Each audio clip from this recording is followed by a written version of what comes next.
What's going on, guys? Zona here.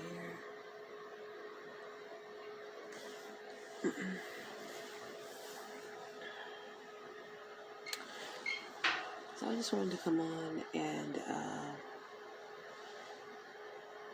give some different perspectives about the whole gang stalking thing. And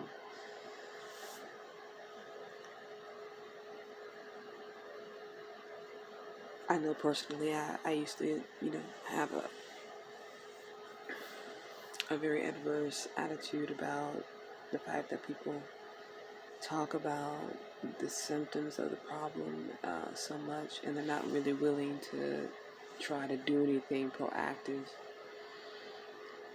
to affect change and to cause change with the problem.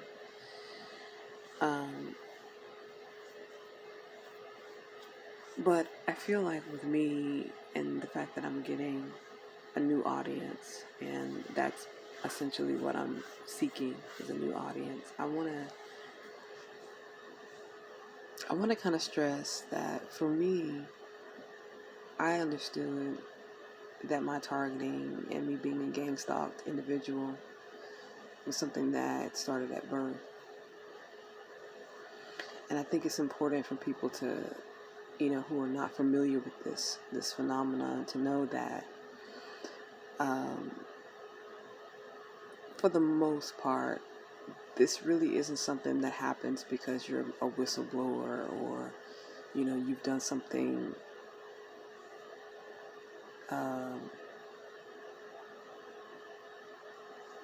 disrespectful to the country that you live in or the state that you live in.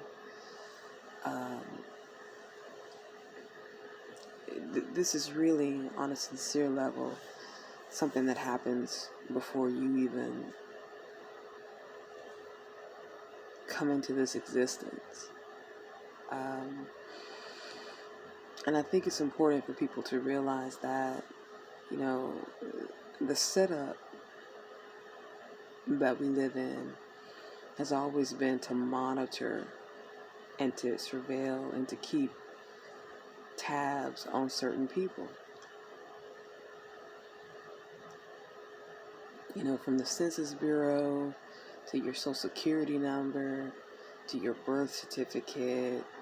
When you really meditate on those pieces of those documents, you start to begin to, ask some pretty interesting questions as to why are people being treated like material product with these documents? And it's not a coincidence. It's not a happenstance. It's not a conspiracy theory. It's none of all these very suggestive words that has been assigned to your thinking about these things. This world that we live in is not what you've been told. It's not. And the order of this world is not the order of a holy maker. And I think most of us, we accept that, but in this very condensed box that religion and church has set up for you. Most people don't take the time to really start to investigate their environment, not even on just a small scale, but on a large scale. They never do that. It's a very sad reality that some people go through life and never ever investigate or question the setup. Why do we go to school for 12 years? Why do we go to college for 4 or 5 years? Why is it that we have to keep repeating the same subjects and materials when we're going to school for 12 years? Why 12 years? Why those particular subjects? And when you graduate, you for most part, people who are thinkers, they realize they didn't learn anything. They didn't learn anything useful.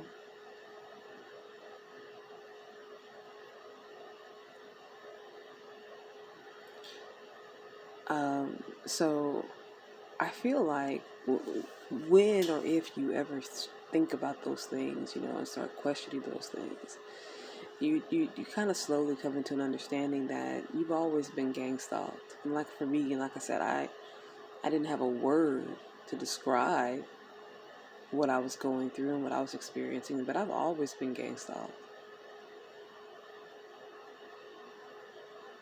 I can go back as far as, when I was in preschool, where I was being isolated and separated from everyone else, and these weird, bizarre things happening to me that were not happening to other people.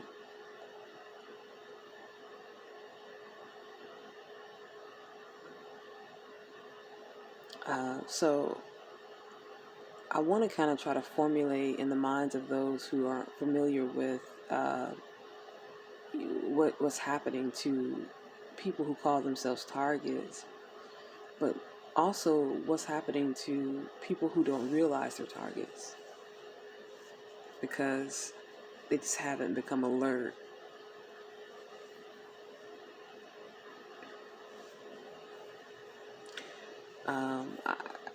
This looking at you and watching you and testing you and all these things, these are all things that I've known to go on for a very, very long time in my life. So a lot of the things that I ended up having to deal with later on in my years, I was already doing, and I was used to it.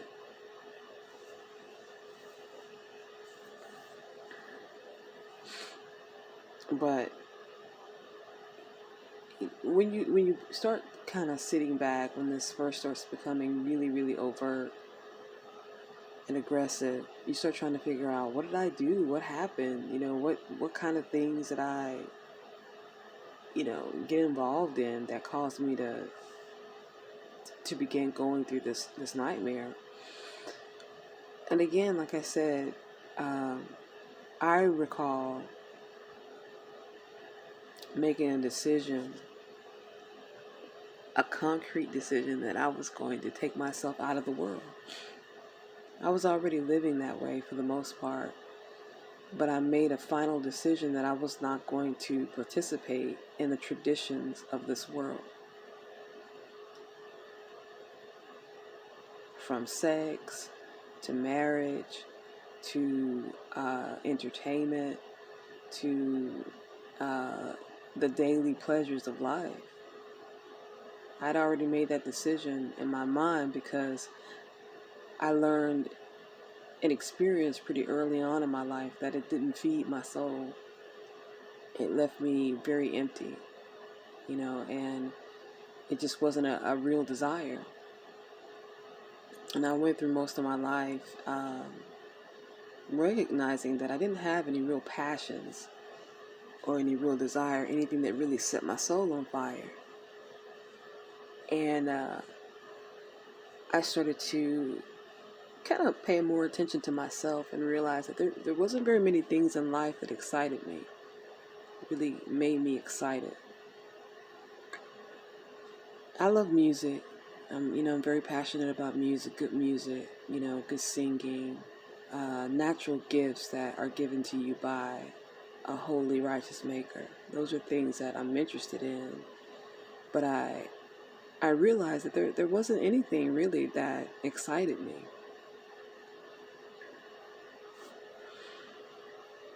And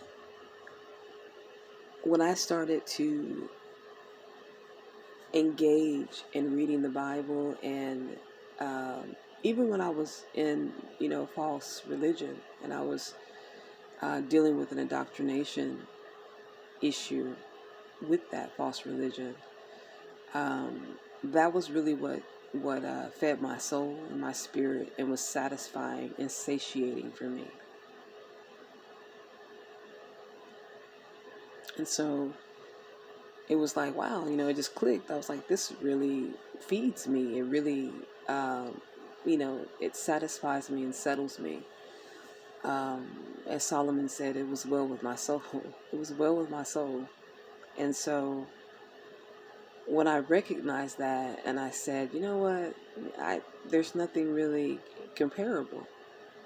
That's when I really started becoming attacked. That's when I started dealing with being drugged and sexually assaulted.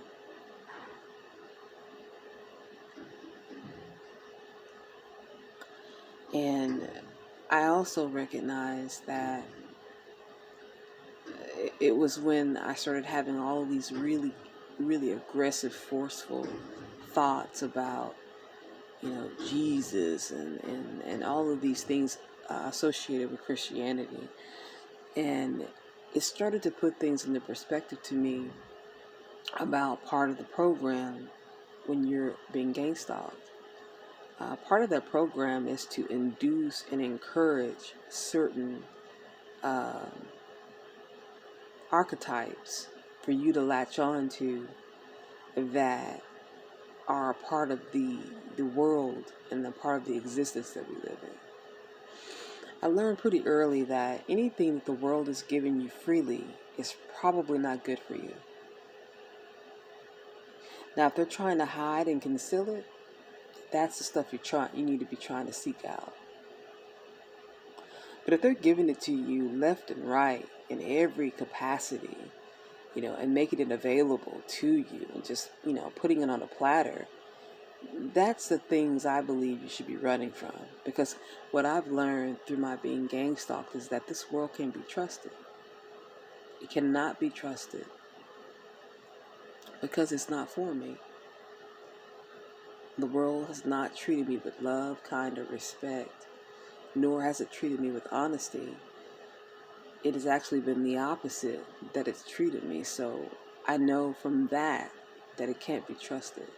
And that being said, anything that the world is giving to you on a platter in abundance and making it readily available to you, it's probably not true and it's probably not good for you. So when I began to meditate on that, truth started to really overflow for me. And I was able to start to piece things together. I mean, it's not just that you have to do, but you have to also start to educate yourself about all things pertaining to the world you live in. All things. You have to go into it with courage and bravery, and don't allow the restraints that has been placed on you by this world to stop you from educating yourself about everything that pertains to the world you live in.